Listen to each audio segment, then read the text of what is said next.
Hey, this is Daniel with Powell Cams. This video, I just wanted to preface it before we got actually into the video. This video is probably, for some reason, it's going to trigger some people on the interweb, and that's okay. Try to, and it's not a poke at anybody or nothing like that. This is just me unpacking what I'm learning as I go. So, you know, don't read into it. And do me a favor before you start wearing out the comment section. Watch the entire video all the way to the end, and then maybe we can have an intelligent conversation if you agree or disagree, either way. But you know, again, as our journey goes, we're just trying to share what we're learning and what we're seeing. So hopefully this video will help you understand camshafts and valve motion better. And you know, leave me something in the comments, tell me what you think. Here we go. Thanks so much.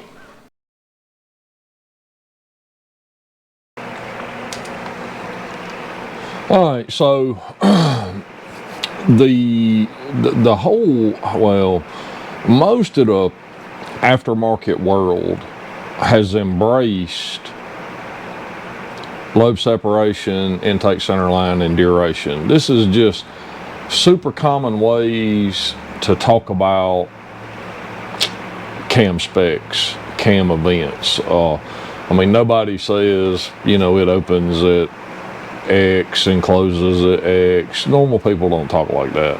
And when I talk to people, you know, for the most part, I don't talk like that either. But when you're actually trying to design a camshaft for an application, using duration and lobe separation and all that stuff is just nonsense. It's useless almost.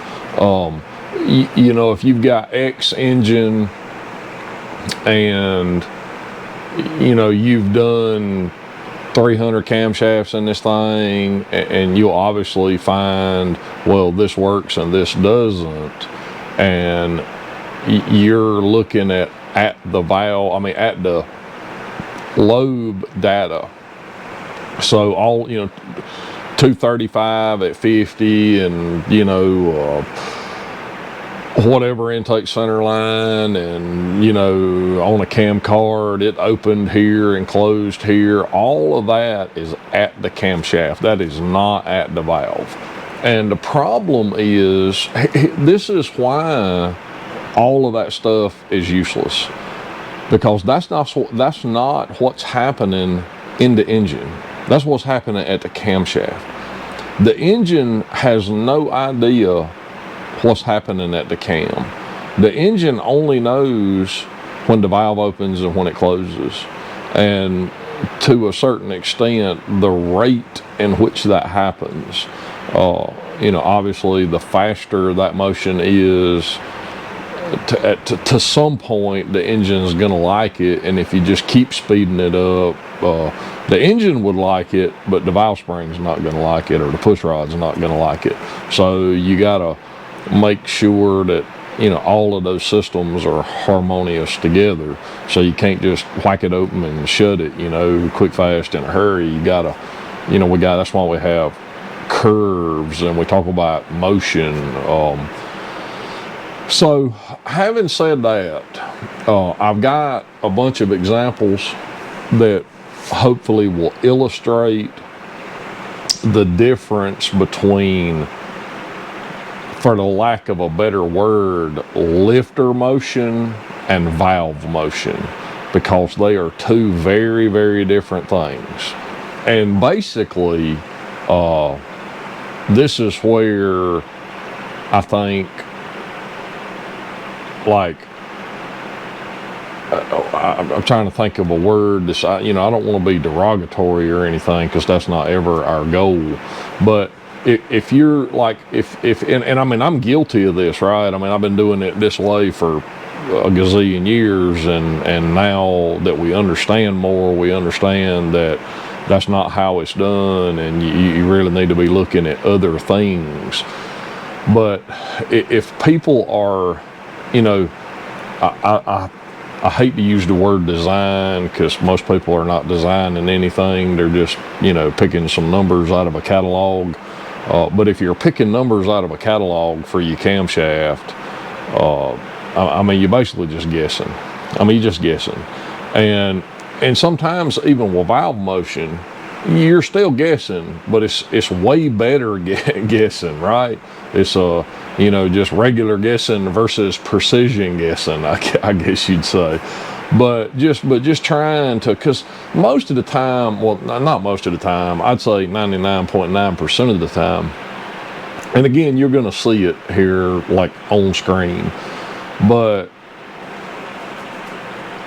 what's happening at the valve is so much different than what the cam specs are. It's almost impossible for just any average person without some kind of advanced software to be able to even figure it out. So just saying I want a whatever cam, and you know, and again, it's like most of these programs and stuff that people's got to help do whatever, you know, we're gonna figure out what cam we need with this program or this formula or whatever nonsense. Almost none of that stuff that I've seen is actually taken into account for rocker ratio or actual valve motion. And the problem with that is, I mean, the problem with doing it that way and or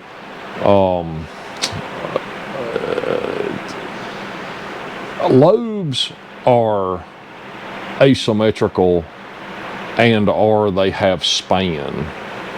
So the opening and closing sides are different. And some are a lot different and some are pretty close and so on and so forth. So when you do all these calculations with just some generic calculator, especially like a valve event, a calculator, and I wasn't even thinking about it, and I was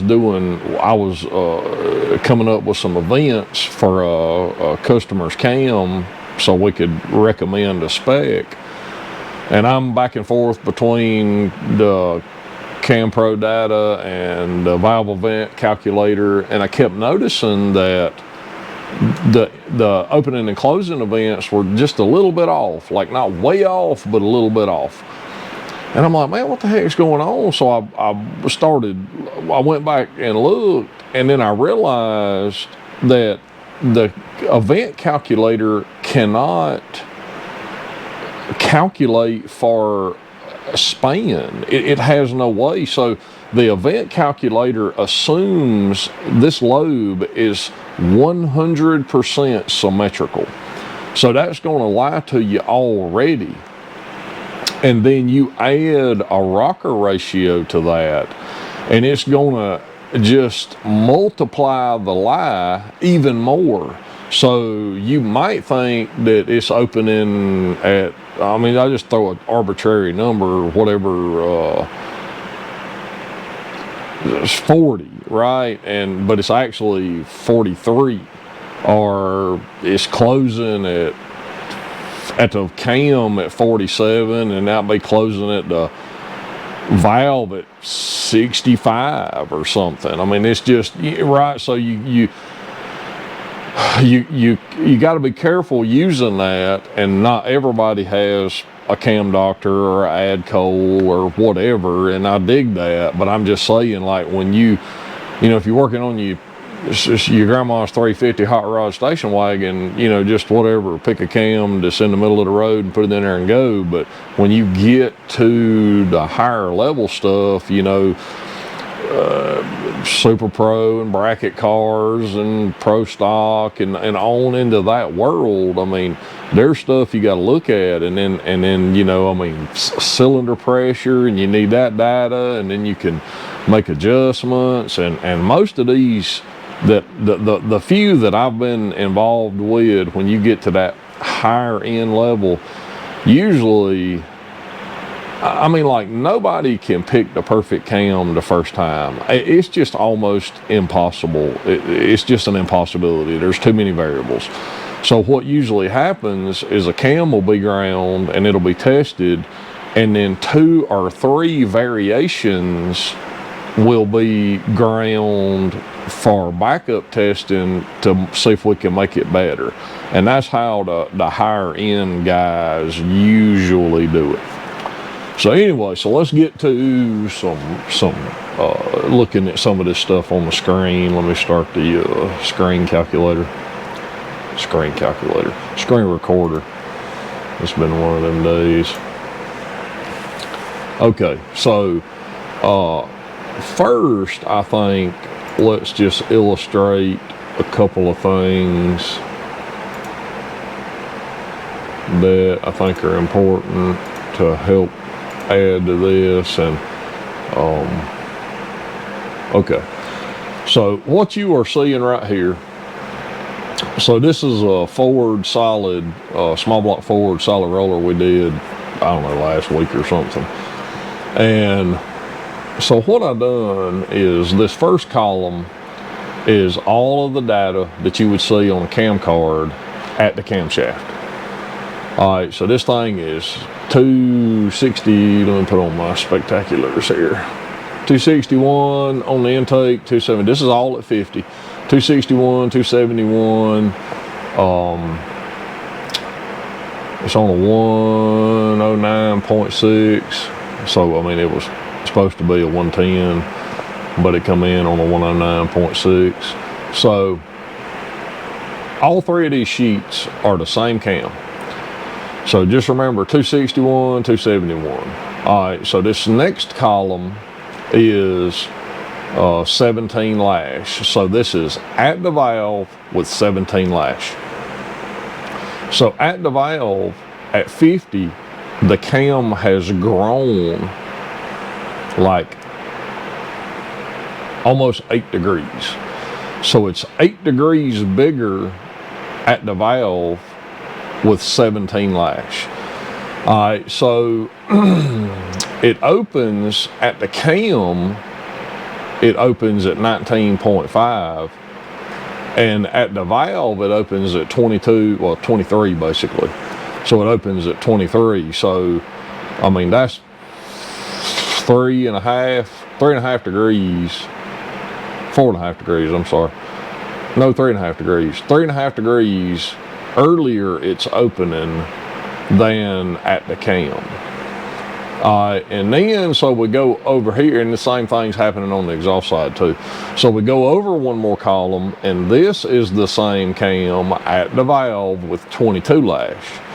So at 22 lash from 17 lash, we lose about 3 degrees of duration, and then we lose a little over a degree on the opening and about the same on the closing.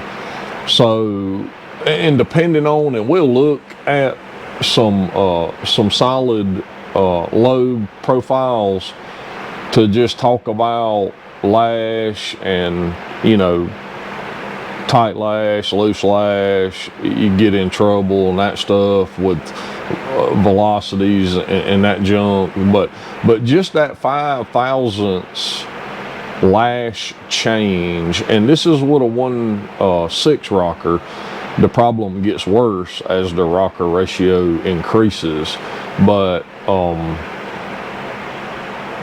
that just to make you aware, and again, this is another reason. So if your engine, whatever engine it is, if you think it needs 230 degrees of duration and you have a cam ground with 230 degrees of duration, it's not, the engine doesn't have 230 degrees of duration, it has more than that. So again, that's, you know, just one more reason why that stuff is just not, it's just not real. All right, so let me close these out. So this is not those lobes, but these are some solid lobes. I think, let's see.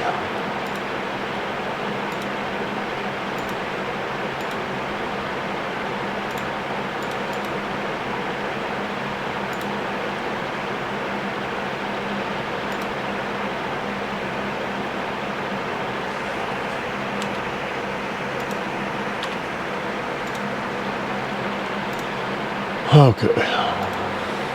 All right, so these are 261, 271. I'm sorry, these are those lobes. These are those lobes we just looked at. So, they're 419 lobe lifts, like with a 1.6. No, I got it in here in this report as a 1.5. So with a 1.5 is 612, and it's probably 640 or 6. Let me just change that so we consistent with what we're doing here.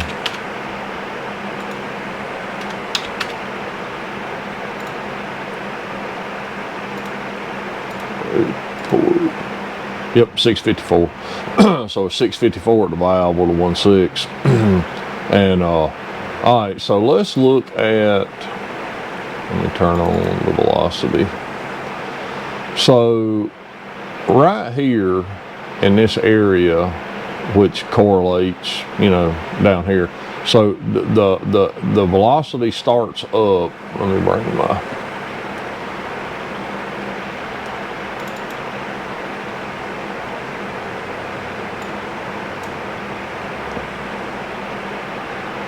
so we'll look at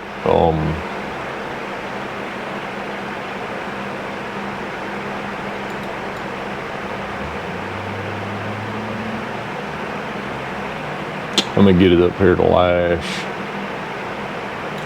because that's 13. Let me, so how to know what's going on is if you have, so if you got a 1.6 or well, that's a 1.7. This is a 1.6. Yeah, so that's 10.5 thousandths at the cam, which is right there. All right, so dadgummit, this one, I'm sorry.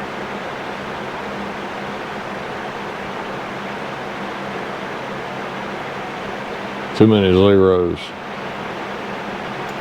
All right, so that is 10.5 thousandths. And at 10.5 thousandths, the velocity is 1/8. So 1 thousandths and 8 tenths. All right, so that is, I mean, that's pretty fast. I mean, that's pretty fast. Let's see what the acceleration is. All right, the acceleration is 2 tenths, a little over 2 tenths. So that's, I mean, that's pretty fast in the grand scheme of things. So right, let me blow this up. All right, so you can see this is the ramp area, right? So it's coming up on the ramp and it's just slowly bringing the lifter up to speed till it comes on right here. And this is where it's going to come on at the given lash. Now, you could probably tighten it up. Let me zoom back out. You could probably tighten it up. Well, I mean, ain't no probably. You could tighten it up. Let's back it up to like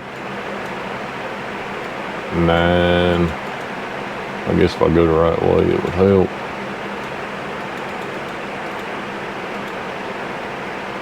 Yeah, at 9, it's pretty slow. So 1.6, I mean, that's down there at hydraulic roller stuff. So when you get, you know, again, we're trying to move it off the seat as fast as possible. So when you get down here, you know, if you tighten this thing up, and it's going to make the cam bigger, but it's going to be lazy down low. So just keep that in mind. That's probably not what you want to do, you know. And then in the same way, if we move this thing up to that 22 lash, let's look at that. So that's 13.7. So it's going to be fast. It's going to be real fast. That is, yeah, 2.17, almost 2.2. So that's pretty fast. I think that's about max where you, let's look at the velocity. I mean the acceleration. Yeah, 2 with a 3. I mean that's a lot. That's a lot. So you know, you definitely wouldn't want to go beyond that on this ramp. All ramps are not exactly the same, so we always try to tell people, you know, with our stuff, you can go from here to here with this rocker. And I've touched this before, I'm pretty sure, but I just want to drive it home again. Rocker ratio affects lash. If you have a 1.5 and you have a 1.9, those are two totally different lash settings. So the lash at the lifter on this cam should be right around 10.5 thousandths. So you have to multiply that by your rocker ratio to figure out what the lash needs to be at the valve. You know, or if you have a lash setting with for instance, a small block Chevrolet, and I give you a lash setting at 1.5 and you've got a 1.9, then you can just, you know, divide the 1.5 and figure out what it is at the cam, and then multiply that by the new rocker ratio to figure out where you need to be on your new rocker. But keep in mind, when you go from a 1.5 to a 1.9, your medium-sized cam just became a big cam because you're adding a lot of duration and opening and closing events and all of that jazz. So, and again, you can see how abrupt the opening side is, and then you see this nice gentle closing side, and you're going to pretty much see that across the board with all cam designs. You're going to see the closing side be much softer than the opening side, and you know, I always say it, we can bring it off the seat way faster than we can set it down, and that's just how it is. All right, so here we've got this is a hydraulic roller. I don't know what it is, but it's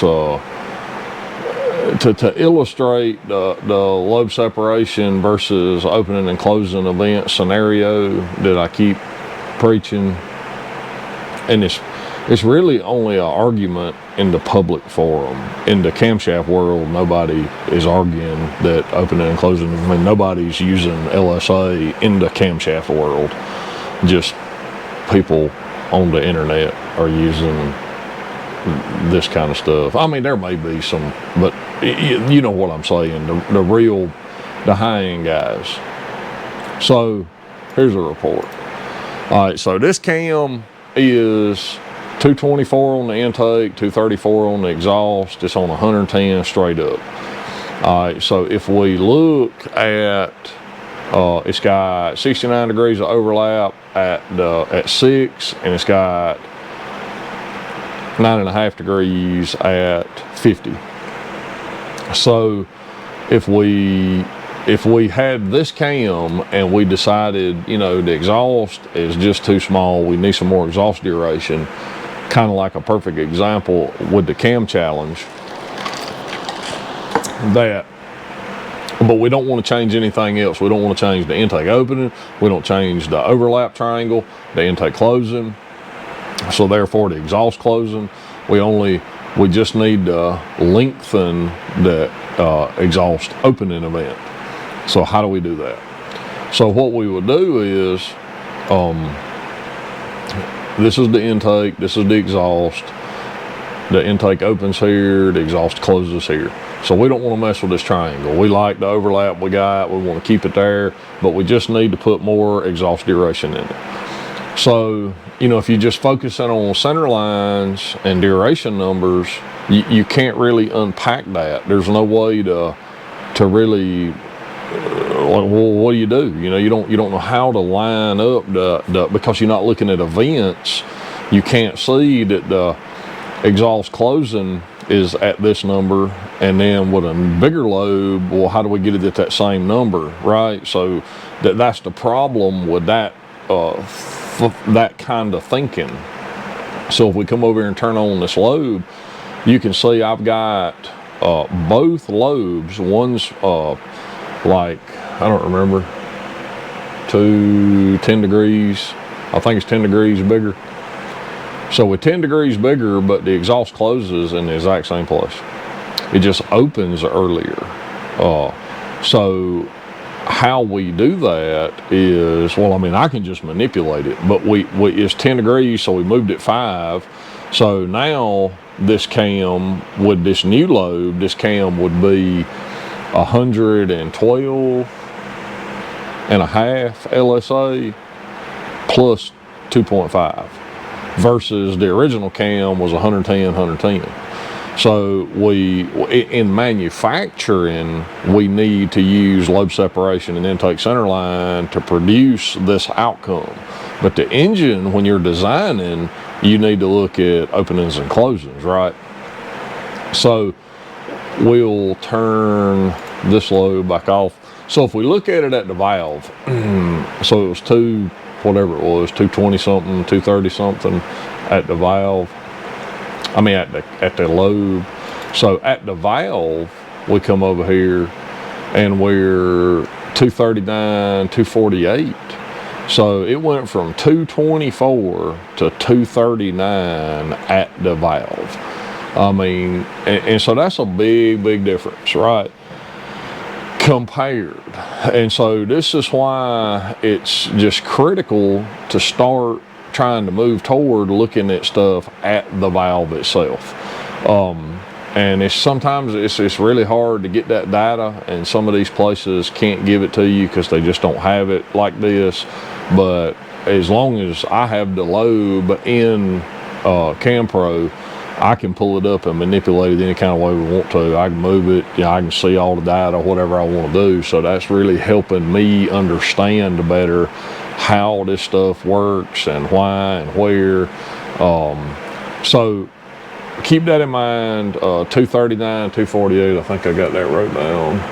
239, 248. Okay, so the exhaust, well, we'll just talk about the exhaust side because that's all we changed. So on the exhaust side, it's opening at 54.48. Is that what I got wrote down? Yep, 54.48. And it's closing at 14.44. So let's change that exhaust lobe, and then we're going to look at this exhaust side again, because remember, the intake side is not changing. It's everything about the intake side is staying the same. So we're going to go over here. We got to make these lobes. So we're going to go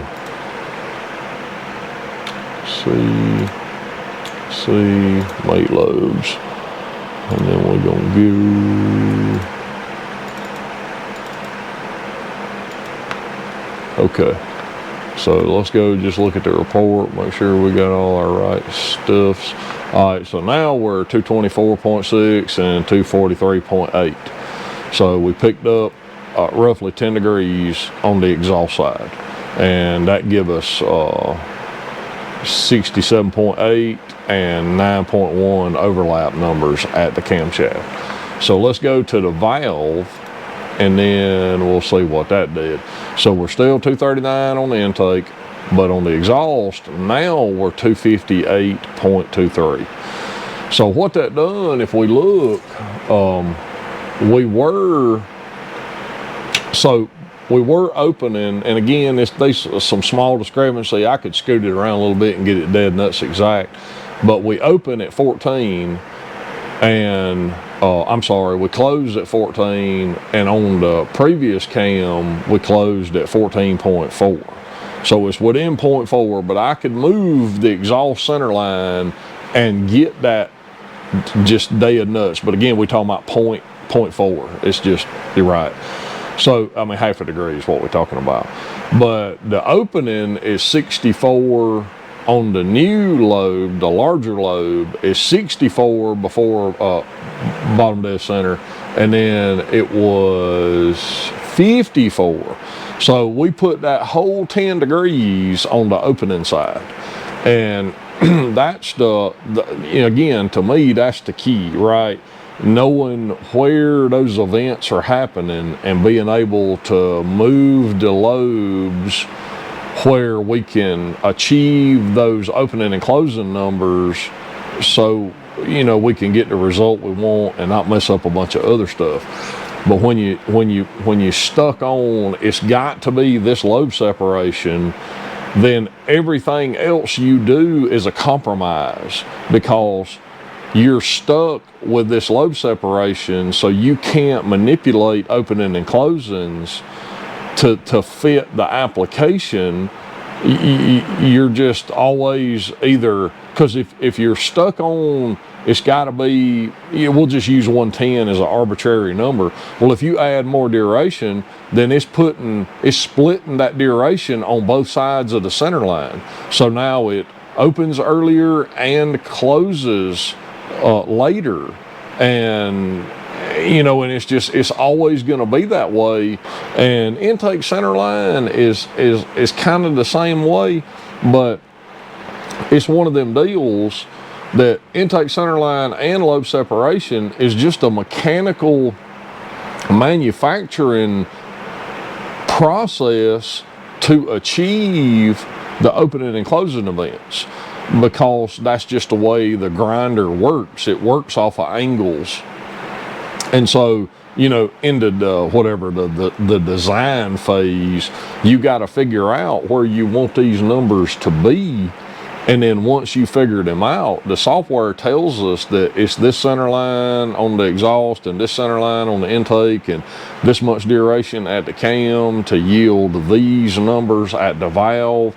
And then so we can, and this is the whole deal of when people talk about designing valve motion, right? So the gurus, and I'm not one of them, but the gurus are designing valve motion and then figuring back down to the cam to figure out what the cam lobe needs to do to yield X valve motion. And that's where it's at. I mean, high-end winning teams, that's what they're doing. They don't have no little formula on the computer and they put in some inputs and it spits out what cam they need. It just don't work like that.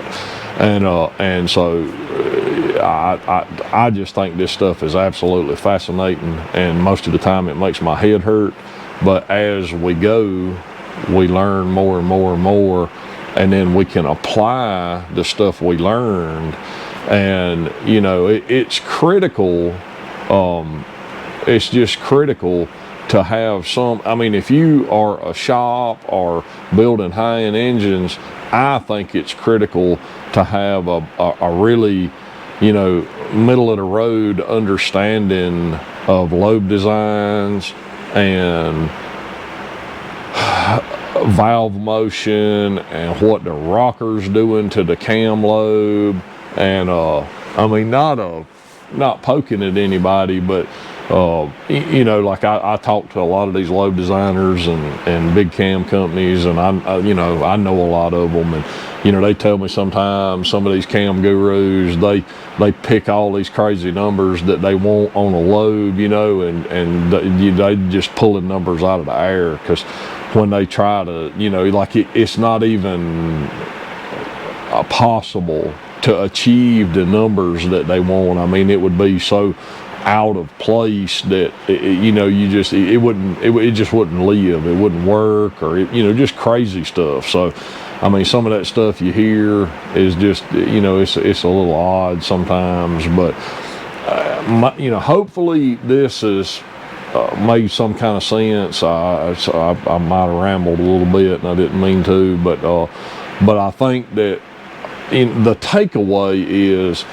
just don't be stuck on the LSA stuff, because it just don't mean nothing. Opening and closing events, and the biggest thing to me, for me, I can't speak for anybody else, but when I started actually paying attention to where the valve is opening and closing when I'm degreeing a cam, because a lot of people, they just degree the cam, move on to the next process.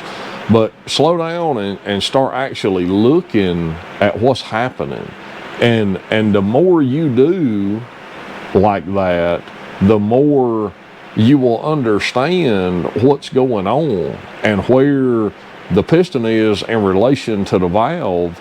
and that stuff will just, it just helps so much, because you know, it's like the whole lift and hitting pistons. You know, we got a whole video on that. But when you start actually learning where the piston is in relation to the valve, you realize that, you know, when the valve is at maximum lift, the piston's all the way down the bottom of the hole. I mean, it's 4 inches away or 3 inches away or whatever the number is.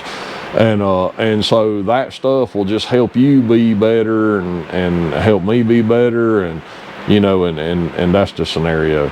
But hopefully this made some sense. You know, give me some feedback in the comments, and we'll go from there. And if you got ideas, what you want to see, what you want to hear about, put it in there and let me know, and you know, we'll do our best to make it happen. Thanks so much. Check out the website, powellmachininc.com. We appreciate you so much. We'll see you on the next one.